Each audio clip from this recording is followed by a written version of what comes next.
Okay, let's dive into this. Welcome to this Technical Explainer. Today, we're breaking down the TQI Chemicals Technical Service Induction.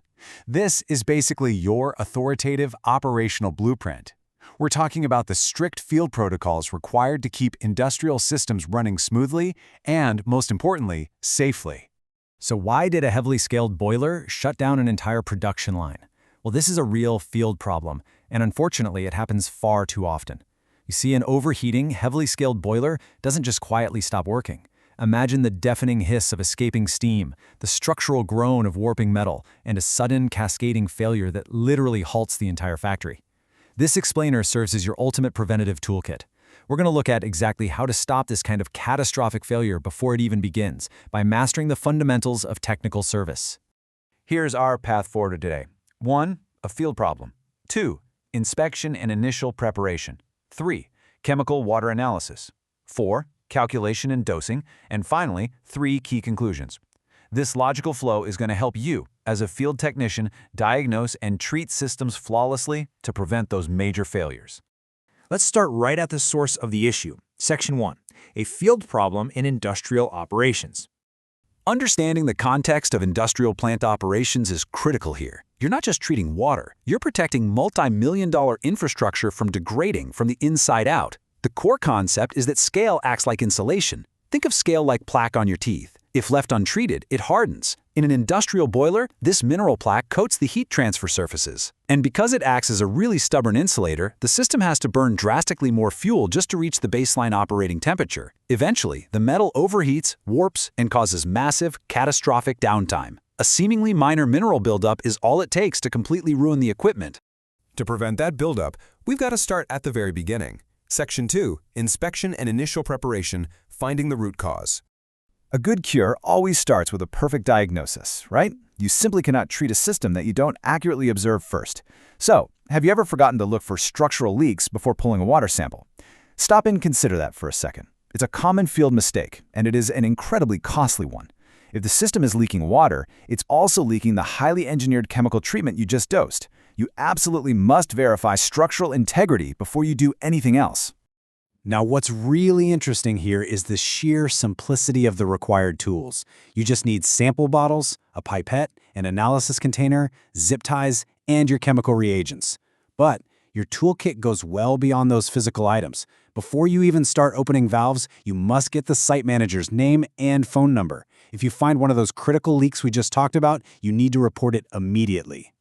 Keep in mind your inspection targets change drastically depending on the equipment you're actually looking at. Take cooling towers and evaporative condensers, for example. Here, you're checking for biological threats. Algae and sludge can clog a system in a matter of days. You must also check the physical state of the louvers and observe the waterfall. Now, compare that to boilers. Boilers require you to check the strict operating pressure and temperature. Different systems demand totally different diagnostic eyes. Once the visual inspection is totally complete, we move into the chemistry. Section 3, Chemical Water Analysis, where we demand mandatory precision. The portable equipment you use for these crucial tests is provided directly by the laboratory to ensure absolute accuracy in the field. First up, we measure pH. You can think of pH simply as a precise thermometer for acidity. Just as a normal thermometer tells you if a room is dangerously hot or uncomfortably cold, pH tells you if the water system is too acidic or too alkaline. It's the absolute baseline health metric of the water. Next, we measure total dissolved solids, or TDS, alongside conductivity. Think of TDS like sugar dissolved in a hot cup of tea. Because these dissolved minerals are entirely invisible to the naked eye, it's just human nature to assume clear water means clean water. But that clear water could be totally saturated with microscopic minerals. High dissolved solids lead directly to that insulating, destructive scale we discussed earlier. So let me ask you this. Are you adding the exact number of reagent drops, or are you just guessing? Rushing the reagent drops is one of the fastest ways to ruin the entire chemical analysis. If your baseline numbers are wrong because you rushed the test, your chemical dosing is going to be entirely wrong. In the field, precision is your only option. Let's look at the exact procedure for finding total hardness. Step 1. Add exactly 10 drops of ammoniacal buffer. Step 2. Add exactly 10 drops of Areochrom black. If your water sample turns blue, your total hardness is 0 parts per million. You're safe. But if the sample turns purple, you have a problem. You must proceed to step 3 and titrate with EDTA to measure the exact level of mineral hardness present. Finally, we test for chlorine residual. Chlorine residual is the lingering defense left in the water. It acts just like a security guard on patrol, constantly walking the perimeter to eliminate biological threats like sudden algae outbreaks.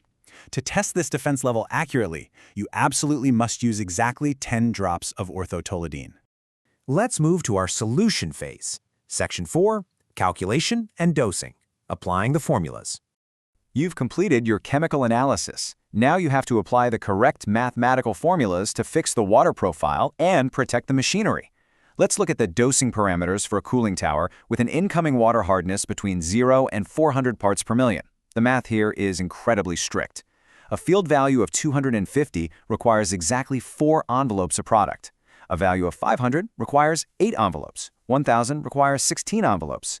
There is zero room for estimation when calculating these precise dosages. Now, notice how the parameters shift dramatically for closed systems.